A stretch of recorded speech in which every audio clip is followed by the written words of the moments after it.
So this is approximately the location. It's either this area or the next aisle right over there. But this is the structure that I remember. I remember the apartments being those colors, so it could have been this apartment or it was directly over there. But I remember the structure of the apartments were like this. This is right across from Edward and Marco where they used to live.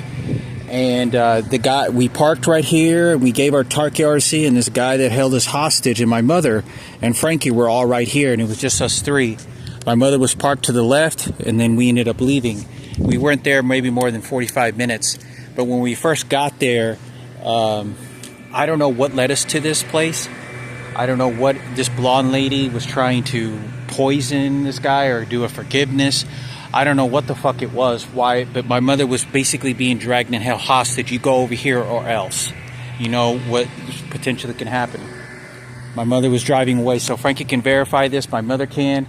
So you can get these apartments. I want to say I'm almost 100% on this that the apartments were those colors over there. So it could have been over there, but I remember the structure of the apartments being like this. So it was either this side or that side, or it was on that other aisle. But I thought I'd come by and give, because I remember there used to be a fence. There was, what I do remember 100% as well, is that there was an open field. And there was a fence. There used to be a fence here. So there is an open field like I talked about earlier. There was an open field there just like I talked about. But I don't know how much new construction they did over there, or if it was on the other side and they added those. But I want to say this is the exact same place where that van is, and there used to be a fence. And I want to say there could have been concrete, but it was an open field or grass or parking lot, but there was nothing there. And I remember that fence being there. I don't remember the trash cans could have been there.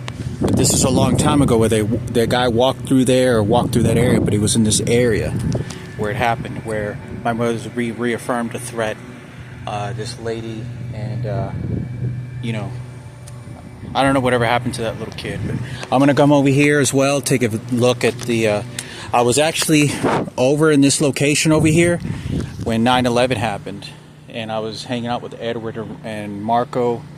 It used to be Adrian. Adrian's brother was murdered many years ago. This is the hood. This is the hood that I remember. These were all the poors, and nobody had shit.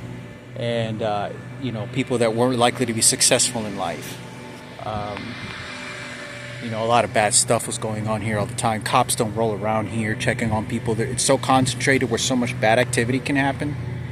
You know, but, you know, I used to know Terrence, black guy. He spent like 10 years in prison. He used to be a straight A student, and he really wasn't a bad guy. Among so many bad people, he used to be the guy who used to get people to make good grades. You know, I remember Adrian's brother, his name is Noe, and he was murdered.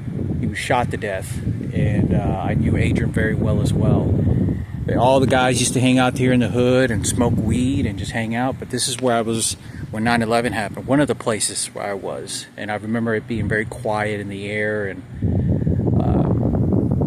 believe it or not, this is where they made me shit myself, literally. There was an electronic device that made me shit myself. I remember that shit. You know, it was fucked up, and I remember everyone was gone. Nobody, I mean, there wasn't a single person outside their apartment. It was weird.